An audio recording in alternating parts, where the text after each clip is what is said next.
ہوں جب 10,000 بندوں کا لشکر بھیجا تھا امام حسین علیہ السلام کی شہادت کے بعد سن 63 ہجری میں،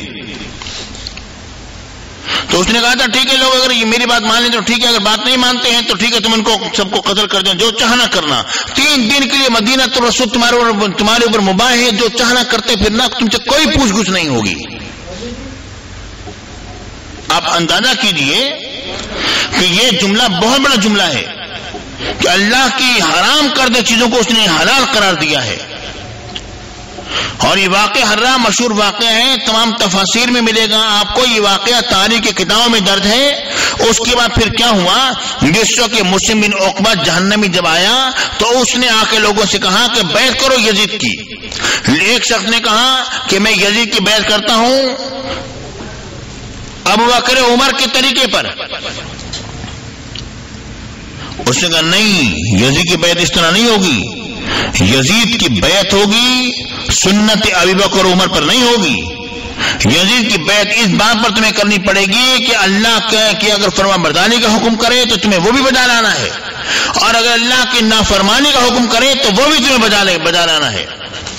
اگر تم نے اس طرح سے اگر تمہیں نہ کیا تو تمہیں ہم قتل کر دیں گے۔ اس نے کہا اس پر میں بیعت نہیں کرتا، اس نے کہا اس کو قتل کر دو، اسے کو قتل کر دیا گیا۔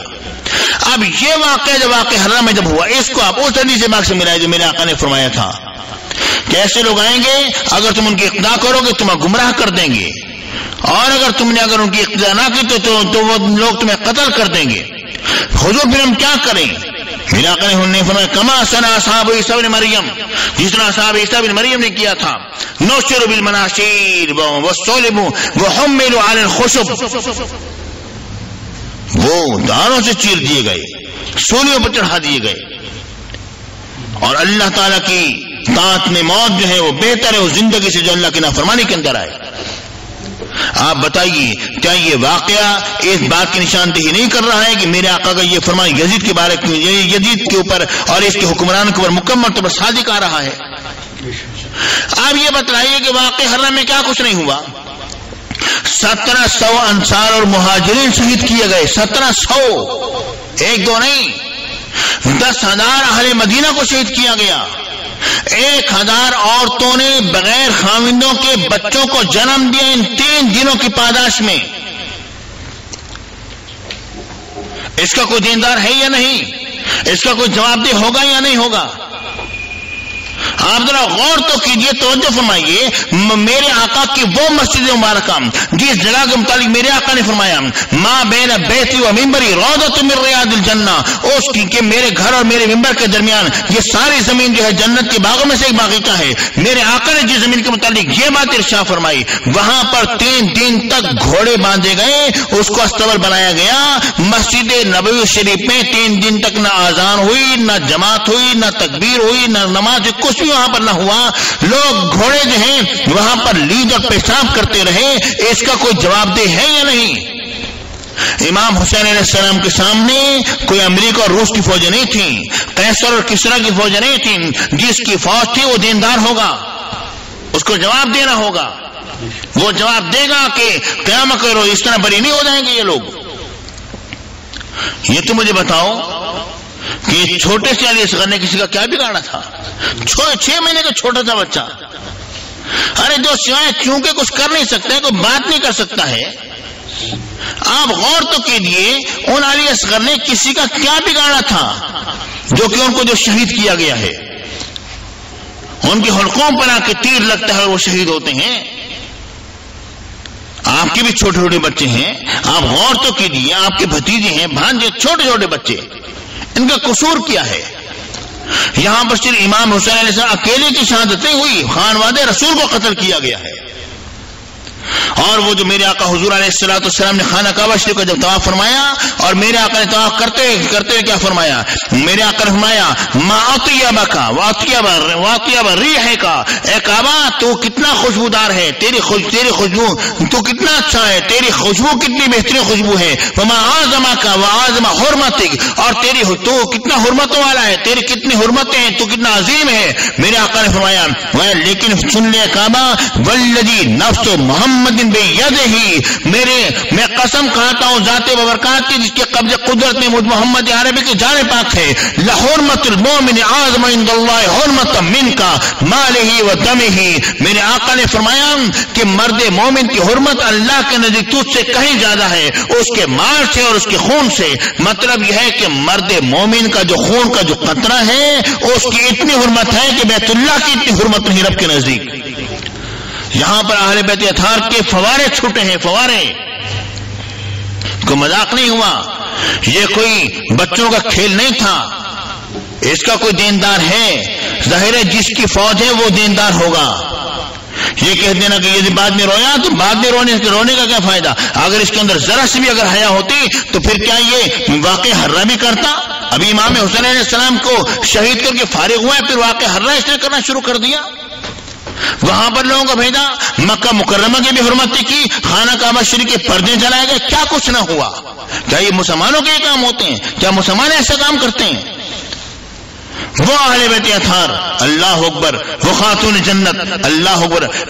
پیارے بھائیو آپ ذرا غور کریں، جن لوگوں کی بیویاں ہیں وہ اس بات پر ذرا سوچیں، وہ اس بات پر ذرا غور کریں کہ بیوی جو کل ایک لڑکی تھی اپنے گھر کے اندر، جس سے کہ اس کا باپ کہتا بیٹا اٹھ کے مجھے پانی لاؤ، اگر سو رہے ہو، ماں اسے ماں کہے تو کہے، بھائی اس کو تنگ نہیں کرتا تھا، لیکن آج وہی جب ماں بنی ہے آپ کے گھر میں آ کر تو اس کا کیا عالم ہے، جسے کوئی اٹھا نہیں سکتا تھا، ایک چھوٹے سے بچے کی ذرا سی آواز پر فوراً اٹھ جاتی ہے، ساری رات اپنے بچے کا وہ پہرا دیتی ہے، اس کو دودھ پلاتی ہے، اس کے ساتھ وہ کس طرح اس نے سلوک کرتی ہے۔ آپ وہ زمانہ تو یاد کیجیے جب خاتون جنت نے حسنین کریمین کو اٹھ کے راتوں میں ان کی جو پرورش کی ہوگی تو ان پر کیا بیتی ہوگی جو میدان کربلا میں یہ سب کچھ ہوا ہے۔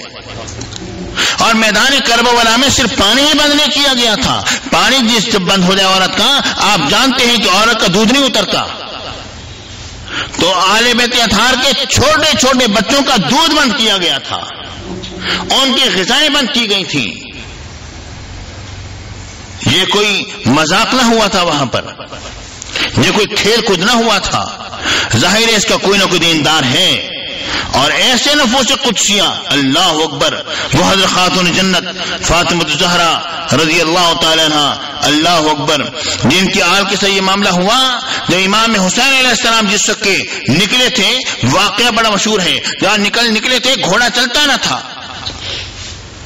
کیوں نہیں چل رہا گھوڑا؟ دیکھا تو حضرت سکینہ جو ہے گھوڑے کے پاؤں سے لپٹی ہوئی ہے، گھوڑا بھی ادب کرتا ہے کہ میری وجہ سے سکینہ کو تکلیف نہ پہنچے۔ آپ اندازہ کریں جانوروں کے اندر یہ ادب موجود ہے، لیکن ان ظالموں کے اندر کوئی ادب موجود نہ تھا۔ ظاہر ہے جس کی پرورش تھی، جس کے پاس رہے، اس نے اسی کے طور طریقے انہوں نے اپنانے تھے، اسی کا سارا سلسلہ انہوں نے کرنا تھا۔ وہ خاتون جنت، اللہ اکبر اللہ اکبر، جن کے بارے میں کیا آتا ہے، سیدنا ابو ایوب انصاری رضی اللہ تعالیٰ فرماتے ہیں روز محشر میں جب خاتون جنت جب ظاہر ہوں گی تو کیا ہوگا؟ کہا جائے گا یا اہل الجمع، اے محشریو، نکسوا رؤوسکم، اپنے سروں کو جھکا لو، وغضوا ابصارکم، اور اپنی نگاہوں کو بچھا لو، حتی تمر فاطمہ بنت محمد صلی اللہ علیہ وسلم، یہاں تک کہ خاتون جنت جو ہیں وہ گزر جائیں کہاں سے؟ علی الصراط، پل صراط پر سے ہو کے گزر جائیں۔ وہ کس طرح گزریں گی؟ وہ 70,000 حوروں کے جھرمٹ میں گزریں گی۔ کس طرح گزریں؟ کا مر البرق، جس طرح کی بجلی کوندی اور ختم ہو گئی۔ ارے جن کی ماں کی یہ شان ہے کہ تمام اہل محشر جو ہے سروں کو جھکائیں گے، مجبور ہوں گے جھکانے پر۔ ارے جن کے سامنے آج لوگ سر کو جھکانے کو شرک اور بدعت کہتے ہیں، روز محشر میں تو جھکانا پڑے گا نا۔ روز محشر میں کیا جواب دو گے؟ روز محشر میں تو تمہیں سر جھکانا پڑے گا وہاں پر۔ نکسوا رؤوسکم وغضوا ابصارکم، اپنے سروں کو جھکا لو، اپنی نگاہوں کو بچھا لو، نیچے کر لو اپنی نگاہوں کو، یہاں تک کہ فاطمہ بنت محمد صلی اللہ علیہ وسلم پل صراط پر سے گزر جائیں۔ اب ذرا دیکھیے اور غور کیجیے، حضرت ام المومنین ام سلمہ رضی اللہ تعالیٰ عنہ کی بارگاہ اقدس میں جب حضرت سلمہ جب آئیں، انہوں نے کہا آپ کیوں رو رہی ہیں، کیوں گریہ کر رہی ہیں؟ فرماتی ہیں کہ میں نے سرکار مدینہ صلی اللہ علیہ وآلہ وسلم کو خواب میں دیکھا۔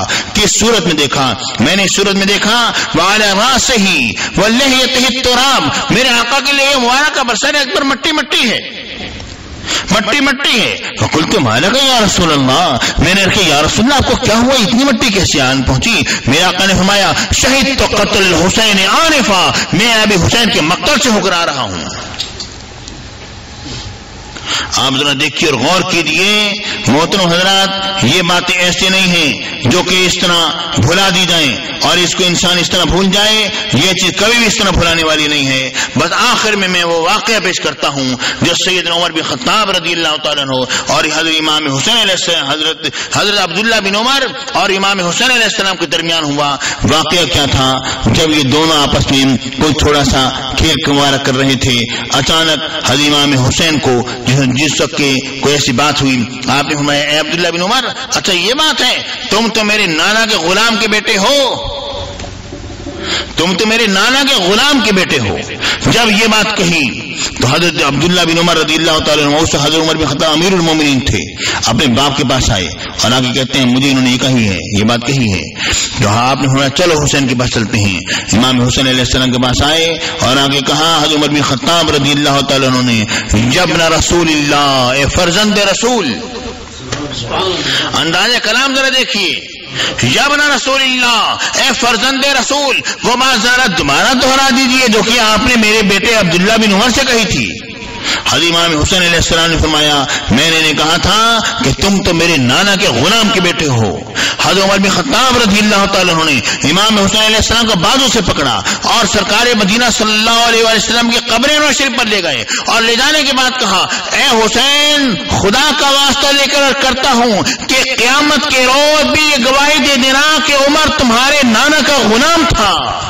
اور پھر حضرت عمر بن خطاب رضی اللہ تعالیٰ گریہ کرتے جا رہے ہیں اور روتے جا رہے ہیں اور فرماتے جا رہے ہیں کہ عمر کی اس سے بڑی سعادت اور کیا ہے کہ عمر کو اس دنیا کے اندر غلامی حسین کا پروانہ مل گیا ہے۔ آپ شان دیکھیں اس ذات کی جو کہ عمر جیسی ہستی کو غلامی حسین کا پروانہ دے رہی ہے۔ حسنین کریمین اہل بیت اطہار کی شان اللہ کے نزدیک اتنی بلند اور بالا ہے کہ اس کا اندازہ لگانا ہم کسی کی ناقص عقل کے اندر آ ہی نہیں سکتا ہے۔ رب العالمین نے ان کو جو عظمت عطا فرمائی، انہیں جو مقام عطا فرمایا، وہ انہیں کے ساتھ خاص ہے۔ وآخر دعوانا ان الحمد للہ رب العالمین۔